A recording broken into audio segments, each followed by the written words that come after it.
At first, it sounded too good to be true. A fully electric vehicle, priced at just $14,000, linked to one of the most controversial inventors of the decade. And according to online claims, it's actually for sale. Within hours of the price circulating, reactions split sharply.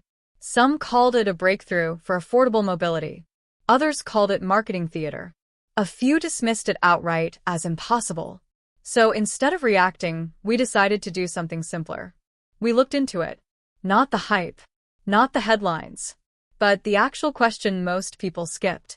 Is Maxwell Chikumbutso's $14,000 EV really available to buy? And if so, what does for sale actually mean? Because in the auto industry, those words matter more than people realize.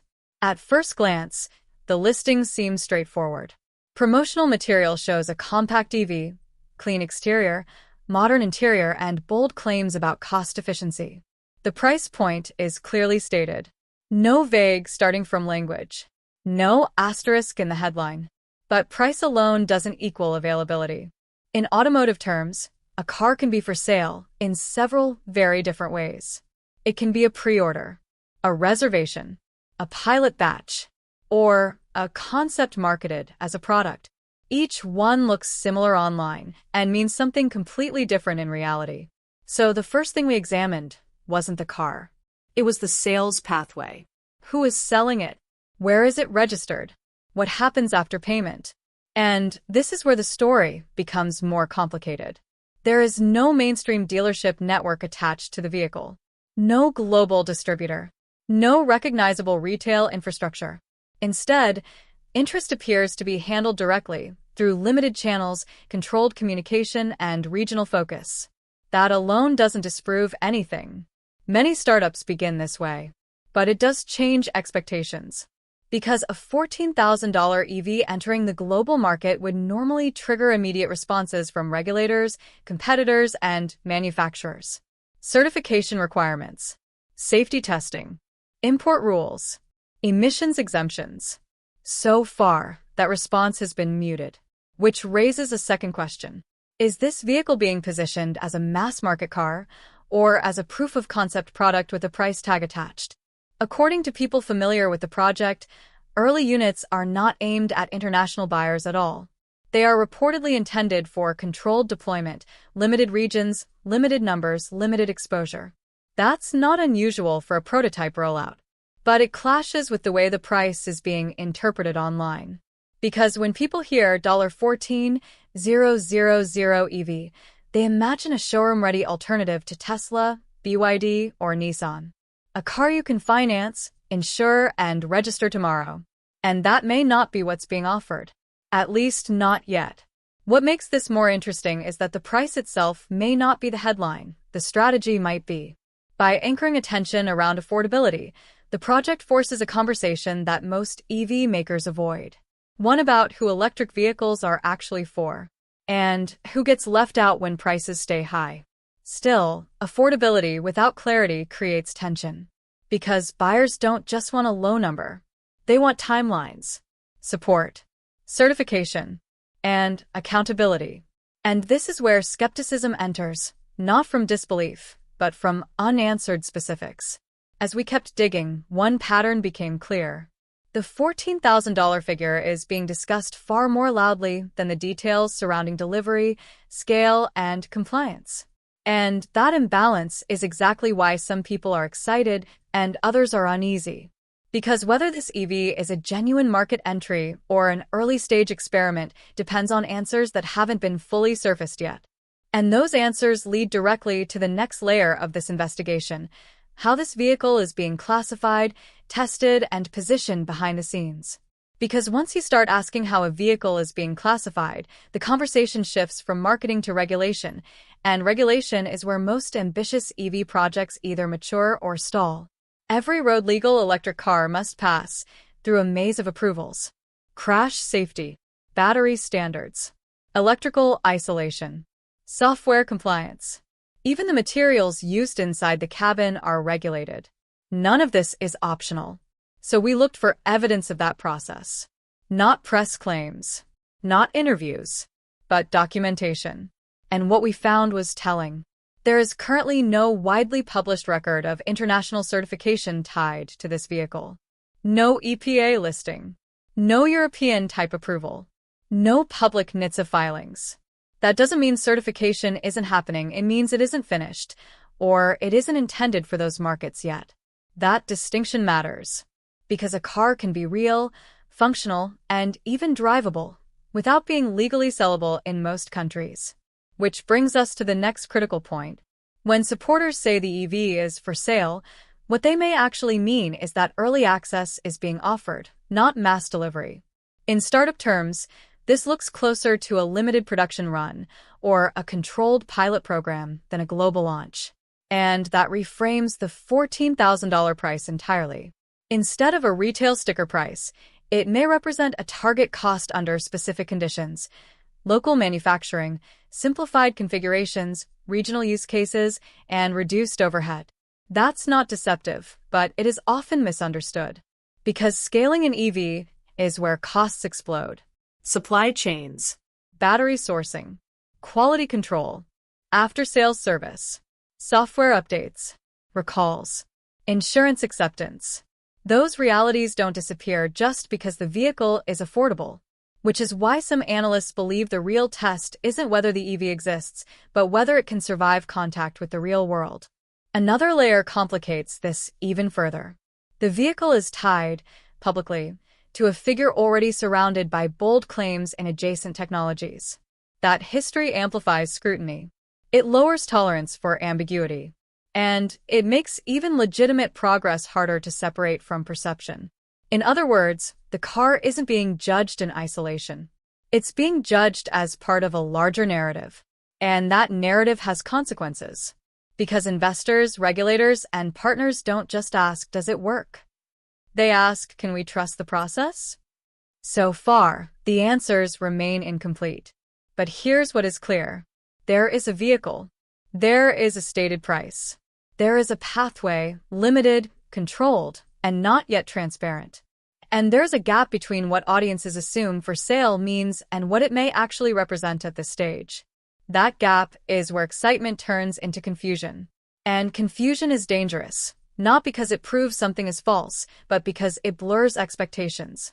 Which is why the next phase of this story won't be decided by price tags or promo videos. It will be decided by something far less dramatic and far more decisive: delivery. Because the moment real customers receive real vehicles, registered, insured, and driven daily, speculation ends. And until that moment arrives, the $14,000 EV will remain suspended between possibility and proof. Proof. That's the currency the auto industry ultimately runs on. Not announcements.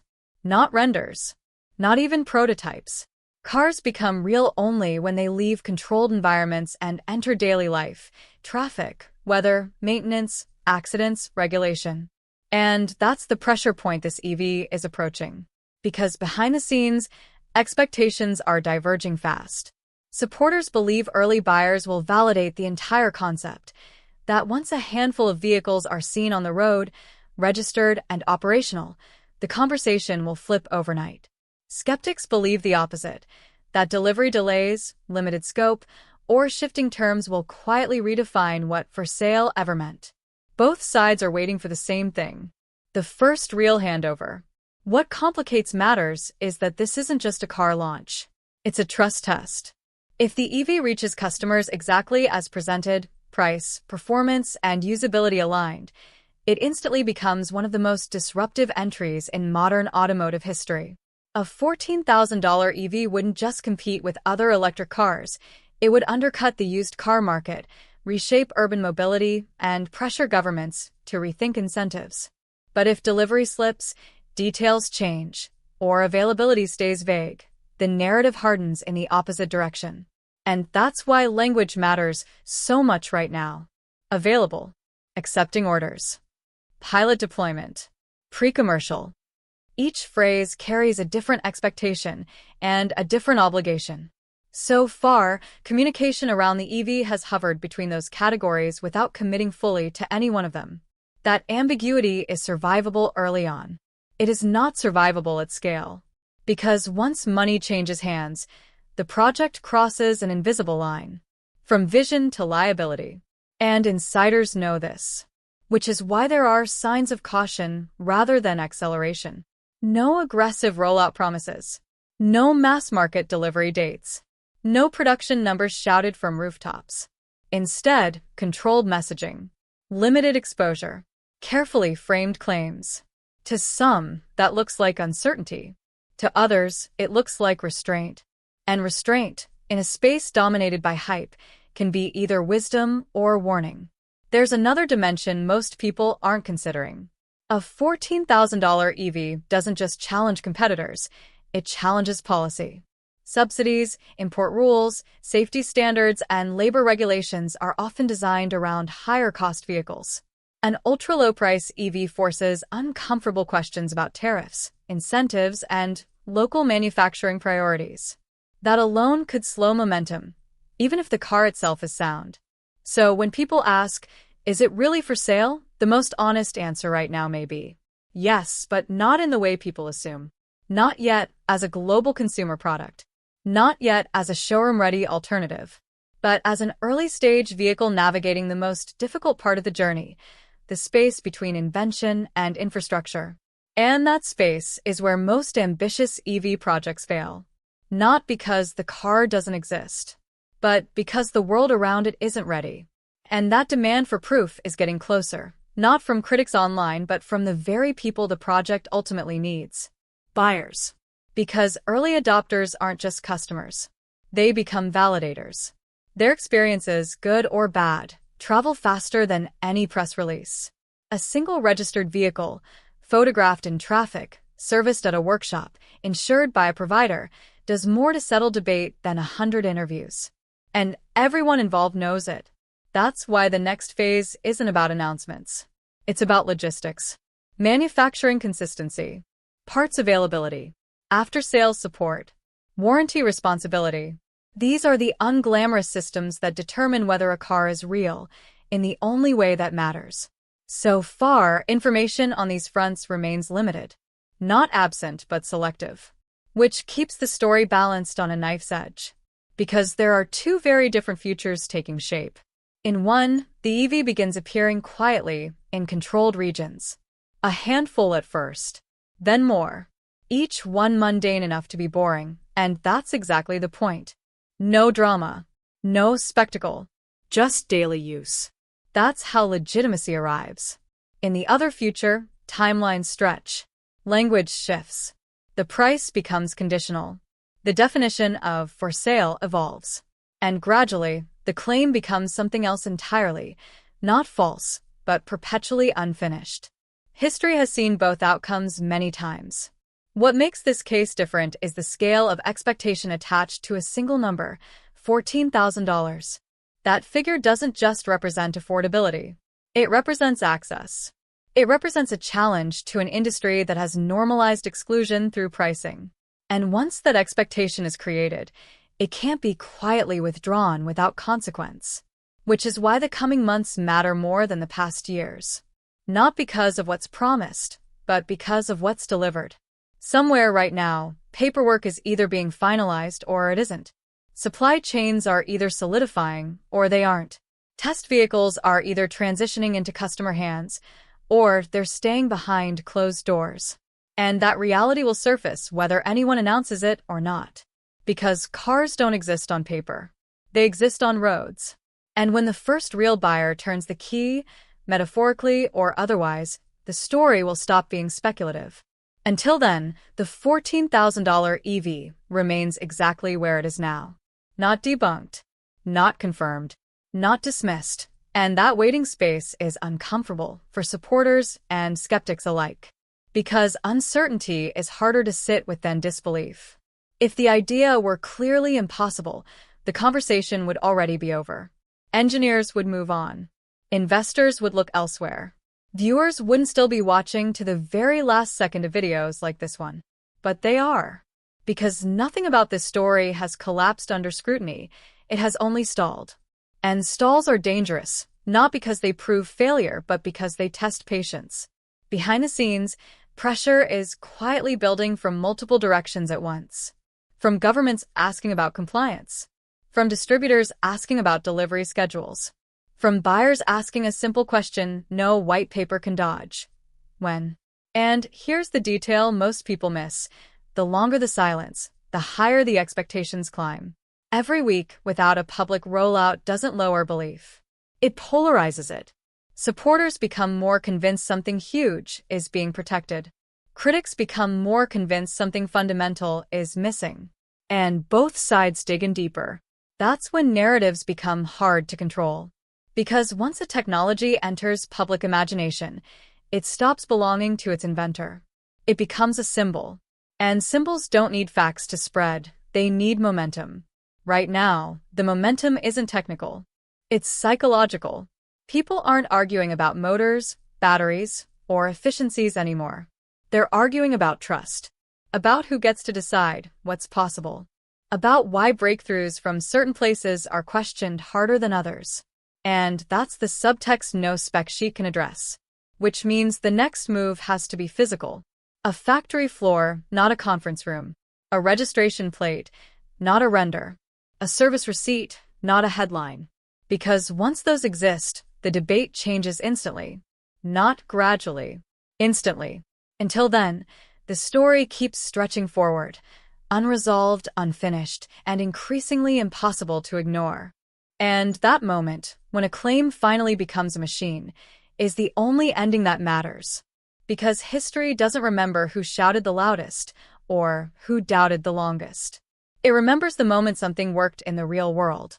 If this vehicle rolls onto public roads, passes inspection, survives daily use, and does what its creators say it can do, then every argument before that point becomes irrelevant.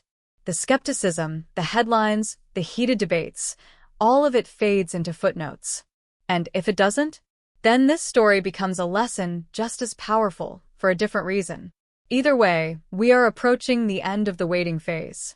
What happens next won't be decided by interviews, patents, or viral clips. It will be decided by one simple test: repeatability. Can it be built again? Can it be driven again? Can it be owned by someone with no connection to the inventors? That's the line between legend and reality. Until that line is crossed, the world will keep watching, not because it wants to believe, but because it needs to know.